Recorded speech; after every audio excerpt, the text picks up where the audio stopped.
നമസ്കാരം. ഇന്ന് നമ്മുടെ നാട്ടിൽ പ്രായഭേദമന്യേ ആൾക്കാർ വാങ്ങുന്ന ഒരു പ്രോഡക്റ്റാണിത്.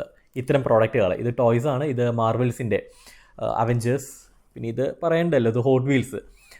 ഹോട്ട് വീൽസിൻ്റെ പുതിയ കളക്ഷൻ ഷോപ്പിലേക്ക് വന്നു കഴിഞ്ഞാൽ പിന്നെ കുറച്ച് മണിക്കൂറുകളിലേക്ക് അങ്ങോട്ടേക്ക് ചെല്ലാൻ കഴിയത്തില്ല. അമ്മാതിരി തിരക്കായിരിക്കും. കുറച്ച് മണിക്കൂറുകളെ നിൽക്കത്തുള്ളൂ, അത് കഴിഞ്ഞാൽ സ്റ്റോക്ക് ഔട്ട് ആവും. അത് ആൾക്കാർ പർച്ചേസ് ചെയ്ത് പോകും. എന്തുകൊണ്ടായിരിക്കും ഇത്രയധികം ഡിമാൻഡ്? എനിക്ക് തോന്നുന്നത് കഴിഞ്ഞ കുറച്ച് മാസങ്ങൾ അല്ലെങ്കിൽ ഒരു വർഷമൊക്കെ തികച്ചാവുന്നതേ ഉള്ളൂ ഇത്രത്തോളം ഡിമാൻഡ് ഇത്തരം പ്രോഡക്റ്റുകൾക്ക് നമ്മുടെ നാട്ടിൽ വർദ്ധിക്കാൻ തുടങ്ങിയിട്ട്. അതും വാങ്ങുന്ന ആൾക്കാരെ നമ്മൾ നോക്കണം. ചെറിയ കുട്ടികളല്ല വാങ്ങുന്നത്, കളിക്കാൻ വേണ്ടിയിട്ടുള്ള പ്രോഡക്റ്റ് അല്ല ഇത്. പകരം ഒരു 30s കഴിഞ്ഞിട്ടുള്ള ആൾക്കാർ, അത് 90s കിഡ്സ് എന്ന് പറയാം, അല്ലാന്നുണ്ടെങ്കിൽ ഒരു 40s 50s ഈവൻ 60+ ആൾക്കാർ പോലും ഇത്തരം പ്രോഡക്റ്റ്സ് വാങ്ങുന്നുണ്ട്. കാരണം എന്തായിരിക്കും?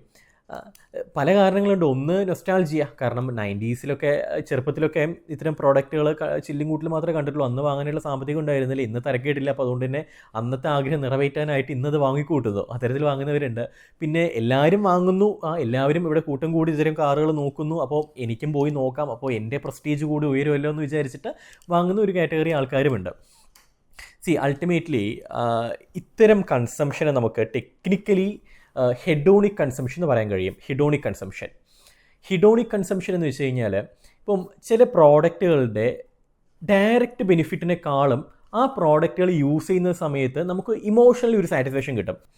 ഇപ്പം ഈ ഒരു പ്രോഡക്റ്റ് കൊണ്ട് എനിക്ക് യാതൊരു ബെനിഫിറ്റും ഇല്ല, എനിക്കിത് ഷോക്കേസിൽ വെക്കുക എന്നുള്ളതിനപ്പുറത്ത് യാതൊരു ബെനിഫിറ്റും ഇല്ല. പക്ഷേ ഇത് ഞാൻ വാങ്ങുന്ന സമയത്ത്, ഇതല്ലെങ്കിൽ ഷോക്കേസിൽ ഈ പ്രോഡക്റ്റ് ഇരിക്കുന്നത് കാണുന്ന സമയത്ത് എനിക്കൊരു ഇമോഷണൽ സാറ്റിസ്ഫാക്ഷൻ ഉണ്ടാവും. ഈ സാറ്റിസ്ഫാക്ഷനാണ് ഞാൻ പേയ്മെൻറ്റ് ചെയ്യുന്നത്, പൈസ കൊടുക്കുന്നത്, റൈറ്റ്? ഇപ്പം സിമ്പിളായിട്ട് പറയുകയാണെങ്കിൽ KFC ഉണ്ട്, തൊട്ടടുത്ത് തന്നെ മറ്റൊരു ഫ്രൈഡ് ചിക്കൻ്റെ ഒരു ഷോപ്പും ഉണ്ട്. ഈ KFCയിൽ കിട്ടുന്നതിനേക്കാളും രുചികരമായിട്ട്, ഈവൻ അല്ലെങ്കിൽ വില കുറവിലും രുചികരമായിട്ടും തൊട്ടടുത്തുള്ള ഫ്രൈഡ് ചിക്കൻ ഷോപ്പിൽ പ്രൊഡക്റ്റ് കിട്ടുമെങ്കിൽ പോലും നമ്മൾ KFC പ്രിഫർ ചെയ്യാറുണ്ട്. കാരണം അവിടെ ചെല്ലുന്ന സമയത്ത് നമുക്ക് കിട്ടുന്ന ഒരു ഇമോഷണൽ സാറ്റിസ്ഫാക്ഷൻ, പ്രോഡക്റ്റിനേക്കാളും അപ്പുറത്ത് കിട്ടുന്ന ഒരു സാറ്റിസ്ഫാക്ഷൻ, ഇതിനാണ് ഹിഡോണിക് കൺസംഷൻ എന്ന് പറയുന്നത്. അപ്പം ഇത്തരം പ്രോഡക്റ്റുകൾക്കും സർവീസുകൾക്കുമായിരിക്കും ഇനിയുള്ള കാലത്ത് കൂടുതൽ റവന്യൂ ജനറേറ്റ് ചെയ്യാനായിട്ട് കഴിയുന്നത്. അതിനുള്ള കാരണം, ഇത്തരം പ്രോഡക്റ്റുകളുടെ വില നിശ്ചയിക്കുന്നത് ഇതിൻ്റെ പ്രൊഡക്ഷൻ കോസ്റ്റിനെയോ അല്ലെങ്കിൽ സർവീസ് കോസ്റ്റിനെയോ ബേസ് ചെയ്തിട്ടല്ല. പകരം ഇത് ആൾക്കാർക്ക് കിട്ടുന്ന സമയത്തുള്ള ആ ഒരു ഇമോഷൻ ഉണ്ടല്ലോ, ഈ ഇമോഷനെ കൂടി കൺസിഡർ ചെയ്തിട്ടാണ് ഇമോഷണൽ പ്രൈസിംഗ് എന്ന് പറയാം. ഇപ്പം ബേബി പ്രോഡക്റ്റുകൾ, അപ്പോൾ ബേബി സോപ്പും ബേബീസിൻ്റെ ഡ്രസ്സസിനും എല്ലാം കുറച്ചുകൂടെ ഹയർ പ്രൈസാണ്. അത് പ്രൊഡക്ഷൻ കോസ്റ്റിനെ ബേസ് ചെയ്തിട്ടാണ് അവർ ഫിക്സ് ചെയ്തിട്ടുള്ളത്? ഒരിക്കലല്ല. അവർ ഫിക്സ് ചെയ്തിട്ടുള്ളത് ഇതിൻ്റെ ഒരു ഇമോഷണൽ ഭാഗം കണ്ടിട്ടാണ്. അതുകൊണ്ടാണ് ഇതിന് പ്രൈസ് കൂടുതൽ. കാര്യം പ്രൈസ് കൂടിക്കഴിഞ്ഞാൽ ക്വാളിറ്റി കൂടുതലാണെന്ന് ആൾക്കാർ വിചാരിക്കും. അതുകൊണ്ട് തന്നെ കുട്ടികളുടെ കാര്യത്തിൽ ഒരിക്കലും ഒരു കോംപ്രമൈസും എടുക്കത്തില്ല. ഹയർ ക്വാളിറ്റിയുള്ള സാധനങ്ങൾ കൊടുക്കണം എന്നുള്ള ആഗ്രഹം ഉണ്ടാകും. സോ ഹയർ പ്രൈസ് അവർ പേ ചെയ്യാൻ വില്ലിങ് ആകും. ഇത്തരത്തിലുള്ള ഇമോഷണൽ പ്രൈസിങ് നമുക്ക് ഈ ഹിഡോണിക് കൺസംഷനിൽ കൊടുക്കാനായിട്ട് കഴിയും. ഞാൻ ഇന്ന് സംസാരിക്കാനായിട്ട് പോകുന്നത് ടോയ് മാർക്കറ്റിനെ കുറിച്ചിട്ടാണ്. ടോയ്സിൻ്റെ മാർക്കറ്റ് ഇന്ത്യയിൽ. കുറച്ച് വർഷങ്ങൾക്ക് മുമ്പ്, ഇപ്പം ഒരു 2018-19 മുൻപൊക്കെ ഇന്ത്യയിൽ ചൈനയിൽ നിന്നായിരുന്നു ടോയ്സ് ഇമ്പോർട്ട് ചെയ്തിട്ടുണ്ടായിരുന്നത്. ഏകദേശം എനിക്ക് തോന്നുന്നു 60% ടോയ്സും ചൈനയിൽ നിന്നുള്ള പ്രൊഡക്ട്സ് ആയിരുന്നു. China products. നമ്മൾ ചെറുപ്പത്തിലൊക്കെ പലപ്പോഴും ഈ ടോയ്സിൻ്റെ ഒക്കെ കവറിൽ ഈ ചൈനീസ് ലെറ്റേഴ്സ് ആയിരുന്നു കണ്ടിട്ടുണ്ടായിരുന്നത്, അല്ലേ? ചൈന പ്രൊഡക്റ്റ് ആയിരുന്നു അത്. ഈ ചൈനീസ് ബസാർ എന്നൊക്കെ പറഞ്ഞിട്ട് പണ്ടുണ്ടായിരുന്നു. അവിടെയൊക്കെ ഈ ചൈന പ്രൊഡക്ട്സ് ആയിരിക്കും കൂടുതൽ വരുന്നത്. ചൈനയുടെ പ്രൊഡക്ട്സ് മാത്രമേ നമ്മൾ കണ്ടിട്ടുള്ളൂ ടോയ്സിൻ്റെ കാര്യത്തിൽ. ഈ ചില കാറുകൾ, ബാറ്ററിയിലൊക്കെ പ്രവർത്തിക്കുന്ന കാറുകൾ, റിമോട്ട് കൺട്രോൾ കാർസൊക്കെ, ഇതെല്ലാം വയേർഡായിരിക്കും. ഇതെല്ലാം ചൈനയിൽ നിന്നുമായിരുന്നു ഇമ്പോർട്ട് ചെയ്തിട്ടുണ്ടായിരുന്നത്. പക്ഷേ 2021 കേന്ദ്ര സർക്കാർ ഇത്തരം പ്രോഡക്റ്റുകൾക്ക്, ടോയ്സിലെല്ലാം BIS സർട്ടിഫിക്കേഷൻ മാൻഡേറ്ററി ആക്കി. BIS സ്റ്റാൻഡർഡൈസേഷൻ ആണ്. അതായത് certain ക്വാളിറ്റീസ് ഈ പ്രോഡക്റ്റിൽ ഉണ്ടെങ്കിൽ മാത്രമേ ഇന്ത്യയിലേക്ക് ഈ പ്രോഡക്റ്റ് ഇമ്പോർട്ട് ചെയ്യാവൂ. certain ക്വാളിറ്റീസ് ഉദ്ദേശിക്കുന്നത് ഇതിൽ യൂസ് ചെയ്യുന്ന മെറ്റീരിയൽസ്, ടോക്സിക് മെറ്റീരിയൽസ് യൂസ് ചെയ്യരുത്. കാരണം കുട്ടികൾ ഉപയോഗിക്കുന്നതാണ്. ഇത് കുട്ടികൾ കടിച്ചു കഴിഞ്ഞാലും ഇതിലെ പെയിൻറ്റ് ഇളകിയിട്ട് അവന് വേറൊന്നും പ്രശ്നം വരരുത്. അത്തരത്തിൽ ടോക്സിക് ആയിട്ടുള്ള മെറ്റീരിയൽസ് ഇല്ലാന്ന് ഇൻഷുർ ചെയ്യുന്ന, അതിൻ്റെ സർട്ടിഫിക്കേഷൻ ലഭിക്കുന്ന, BIS സർട്ടിഫിക്കേഷൻ ലഭിക്കുന്ന പ്രോഡക്റ്റുകൾക്ക് മാത്രമേ ഇന്ത്യയിൽ വിൽക്കാൻ കഴിയുള്ളൂ എന്നുള്ളൊരു നിയമം 2021 കൊണ്ടുവന്നു. ചൈനയിൽ നിന്നുള്ള ഒട്ടുമിക്ക പ്രോഡക്റ്റുകൾക്കും ഈ BIS സർട്ടിഫിക്കേഷൻ ലഭിക്കത്തില്ല. എനിക്ക് തോന്നുന്നു അന്ന് ആ ഒരു സമയത്ത് തന്നെ ഈ ഹോട്ട് വീൽസിനും ഇതേപോലെ ഒരു പ്രശ്നം ഉണ്ടായി. ഹോട്ട് വീൽസിൻ്റെ ക്വാളിറ്റി ഇല്ല എന്ന് പറഞ്ഞിട്ട് ഇന്ത്യയിൽ ഹോട്ട് വീൽസ് ഇമ്പോർട്ട് ചെയ്യുന്നത് നിർത്തി.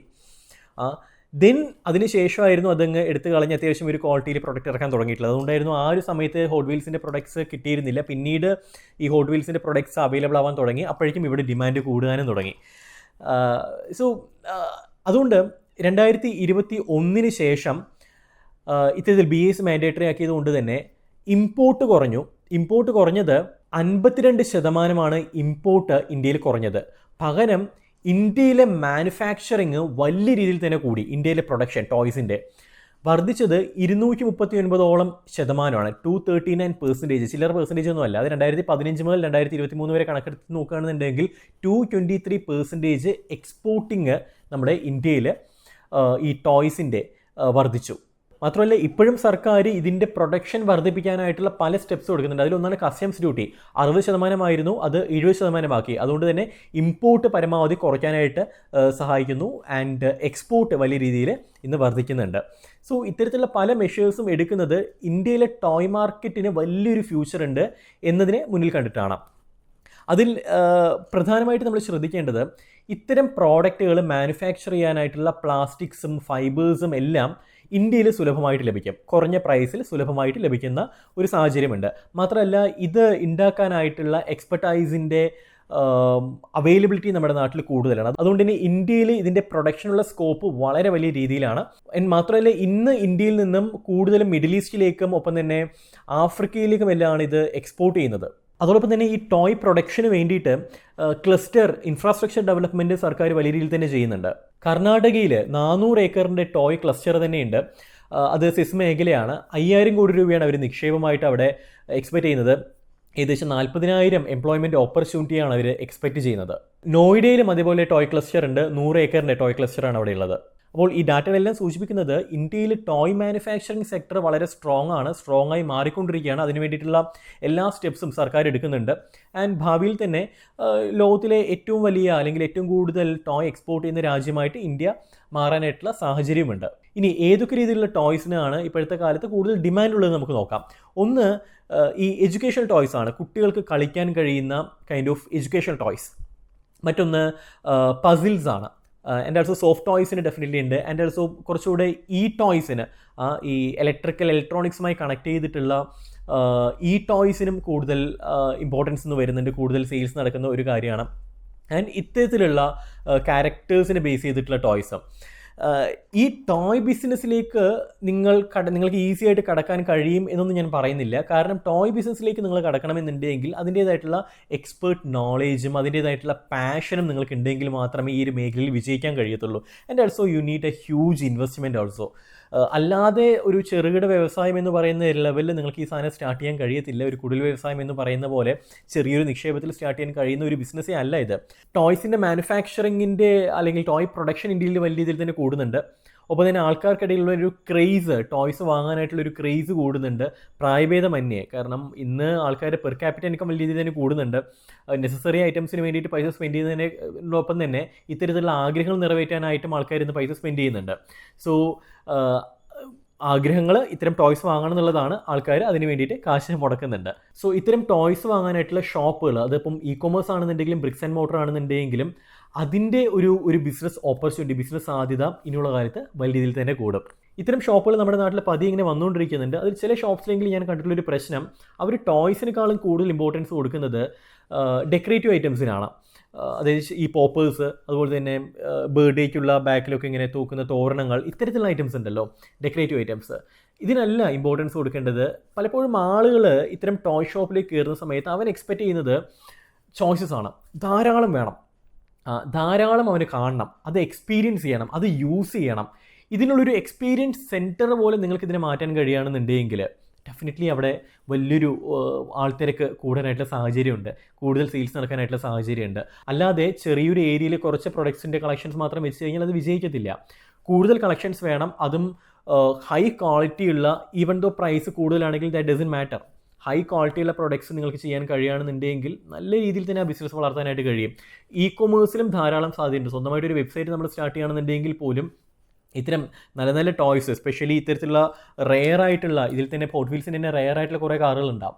ഇത്തരം കാറുകളുടെയൊക്കെ കളക്ഷൻസ് നിങ്ങൾക്ക് ഒരുക്കാൻ കഴിയുകയാണെന്നുണ്ടെങ്കിൽ, ആൻഡ് ഇത്തരത്തിലുള്ള ടോയ്സ് ആണെന്നുണ്ടെങ്കിലും ഇതിൻ്റെ ചില സൈസസ് ഒക്കെ നമുക്ക് കിട്ടാനില്ല. കുറച്ച് വലിയ സൈസിലുള്ള കാര്യങ്ങളോ ഒന്നും അവൈലബിൾ അല്ല. അപ്പം അതൊക്കെ അവൈൽ ചെയ്യാൻ കഴിയുകയാണെങ്കിൽ, നൽകാൻ കഴിയുകയാണെന്നുണ്ടെങ്കിൽ അതൊരു മികച്ചൊരു ബിസിനസ് ഓപ്പർച്യൂണിറ്റി തന്നെയാണ്. എക്സ്ക്ലൂസീവ് ടോയ്സിന് വേണ്ടി മാത്രമുള്ളത്. ലക്ഷ്യമിടേണ്ടത് കുട്ടികളെ മാത്രമല്ല, ലക്ഷ്യമിടേണ്ടത് മുതിർന്നവരെ കൂടിയാണ്. കാരണം ടോയ് കൾച്ചർ എന്നുള്ളത് ഇന്ന് മുതിർന്നവരിലും ഒരു കാര്യമാണ്. സോ ഈ ഒരു മേഖലയെ ജസ്റ്റ് ഒന്ന് പരിചയപ്പെടുത്തി തരിക എന്നുള്ളൊരു ലക്ഷ്യം മാത്രമേ ഈ ഒരു വീഡിയോയ്ക്ക് ഉണ്ടായിരുന്നുള്ളൂ. നല്ല രീതിയിൽ മാർക്കറ്റ് സ്റ്റഡി ചെയ്തതിന് ശേഷം മാത്രം നിങ്ങളുടെ ബിസിനസ് ഏത് വേണമെന്ന് ഡിസൈഡ് ചെയ്യുക. നിങ്ങൾക്ക് ബിസിനസ്സുമായി ബന്ധപ്പെട്ടിട്ടുള്ള ലീഗലായിട്ടുള്ള കാര്യങ്ങൾ, ബിസിനസ് രജിസ്ട്രേഷൻ പോലുള്ള കാര്യങ്ങൾ, ട്രേഡ് മാർക്ക് രജിസ്ട്രേഷൻ, ഒപ്പം തന്നെ ബ്രാൻഡിങ്ങുമായി ബന്ധപ്പെട്ടിട്ടുള്ള കൺസൾട്ടേഷൻ വേണമെങ്കിൽ ഡെഫിനറ്റ്ലി നമ്മളെ കണക്ട് ചെയ്യാവുന്നതാണ്. ഞാനുമായിട്ട് 1-to-1 കൺസൾട്ടേഷൻ വേണമെന്നുണ്ടെങ്കിലും കണക്ട് ചെയ്യാവുന്നതാണ്. ഡീറ്റെയിൽസ് ഡിസ്ക്രിപ്ഷൻ ബോക്സിൽ കൊടുക്കാം. മറ്റൊരു വിഷയമായിട്ട് കാണാം. അതൊരു Siju Rajan signing off. Good bye.